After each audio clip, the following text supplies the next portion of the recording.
Hi అండి, అందరికీ నమస్తే. Welcome to my channel. ఈరోజు మన రెసిపీ వినాయకుడికి ఎంతో ఇష్టమైన పప్పుండ్రాల పాయసం.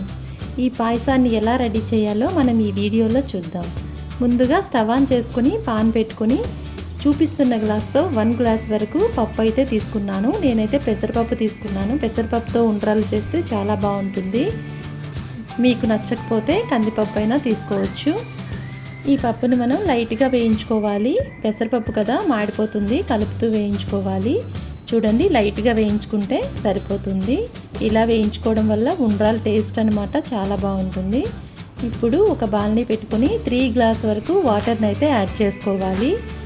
1 గ్లాస్ పప్పుకి 3 గ్లాస్ వాటర్ యాడ్ చేస్తే సరిపోతుంది. ఉడుకుతున్నప్పుడు ఇంకా సరిపోకపోతే కొంచెం యాడ్ చేసుకోవచ్చు. 1 స్పూన్ వరకు గీ యాడ్ చేశాను. పప్పు చక్కగా విడివిడిగా ఉడుకుతుంది ఇలా యాడ్ చేసుకోవడం వల్ల. ఇప్పుడు మనం ముందుగా వేయించి పెట్టుకున్న పెసరపప్పుని ఇప్పుడు ఈ వాటర్లో వేసుకోవాలి.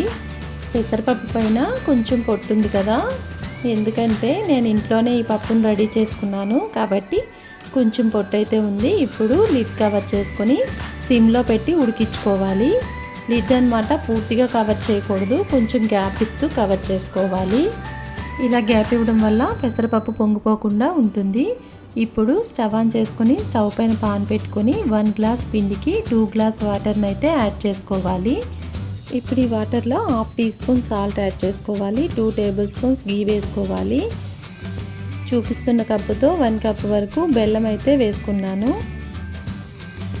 ఉండ్రాళ్ళు స్వీట్గా ఉండడం కోసం కొంచెం బెల్లం వేసుకోవాలి. బెల్లం కరిగేంత వరకు ఒకసారి కలుపుకోవాలి. ఇప్పుడు ఈ వాటర్లో 1/2 టీ స్పూన్ యాలకి పొడిని వేసుకోవాలి. ఇలా నీళ్ళు తెరులుతున్నప్పుడు మనం ముందుగా పక్కన పెట్టుకున్న 1 గ్లాస్ పిండిని ఇప్పుడు ఈ వాటర్లో వేసుకోవాలి. ఇలా వేసిన పిండిని వెంటనే కలపకుండా లిడ్ కవర్ చేస్తూ ఒక 2 మినిట్స్ పాటు కుక్ చేసుకోవాలి. 2 మినిట్స్ తర్వాత లిడ్ ఓపెన్ చేసి పిండి అంతటిని కొంచెం కొంచెంగా కలుపుతూ కుక్ చేసుకోవాలి. ఈ ప్రాసెస్ అంతా మనం స్టవ్ని లో ఫ్లేమ్లో పెట్టి మాత్రమే చేయాలి. పిండి అంతా దగ్గరగా అయ్యేంత వరకు ఇలా కలుపుతూనే మనం 2-3 మినిట్స్ వరకు కుక్ చేసుకోవాలి.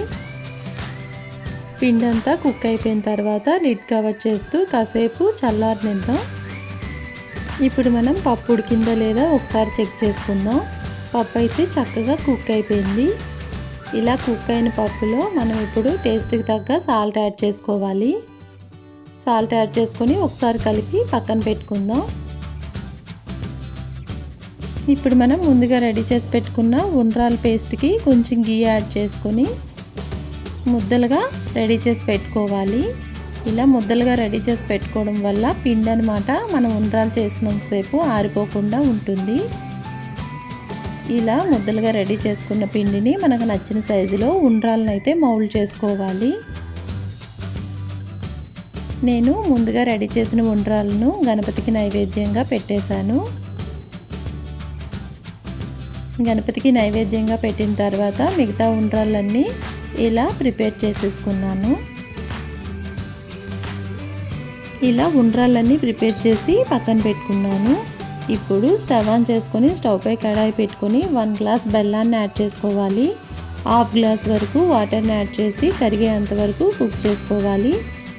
బెల్లం అంతా చక్కగా కరిగాక 1 కప్ వరకు తురిమిన కొబ్బరిని వేసుకోవాలి.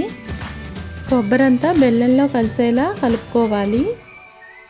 ఒక చిటికెడంతా సాల్ట్ యాడ్ చేసుకొని ఒకసారి కలుపుకొని బెల్లాన్ని తీగిపాకం వచ్చినంత వరకు కుక్ చేసుకోవాలి. చూడండి, తీగిపాకం వచ్చాక మనం ముందుగా రెడీ చేసి పెట్టుకున్న ఉండ్రాలను ఇప్పుడు ఈ పాకంలో వేసుకోవాలి. ఇలా ఉండ్రాలను స్పూన్తో కాకుండా ఇలా తిప్పుతూ కలుపుకోవాలి. ఇప్పుడు మనం ముందుగా ఉడికించి పెట్టుకున్న పప్పును ఈ ఉండ్రాల్లో వేసుకోవాలి. ఇలా వేసుకొని ఒకసారి కలుపుకున్నాక 3-4 మినిట్స్ వరకు కుక్ చేసుకుంటే సరిపోతుంది. ఉండ్రాల పాయసం రెడీ అయిపోతుంది. లాస్ట్లో ఒక 2 స్పూన్స్ వరకు యాలకి పొడిని వేసుకోవాలి. ఇప్పుడు నేతిలో వేయించిన కొన్ని డ్రై ఫ్రూట్స్ని వేసుకుంటే పాయసం రెడీ అయిపోతుంది. డ్రై ఫ్రూట్స్ అనేవి పూర్తిగా ఆప్షనల్ అండి, నచ్చితే వేసుకోవచ్చు, లేకుంటే లేదు. ఇంతేనండి రెసిపీ. వినాయకుడికి ఎంతో ఇష్టమైన పప్పుండ్రాల పాయసం రెడీ అయిపోయింది. ఈ రెసిపీ మీకు కూడా నచ్చితే మీరు కూడా ట్రై చేయండి. మరిన్ని ఈజీ రెసిపీస్ కోసం మా ఛానల్ని లైక్ చేయండి, షేర్ చేయండి, సబ్స్క్రైబ్ చేయండి. Thank you for watching.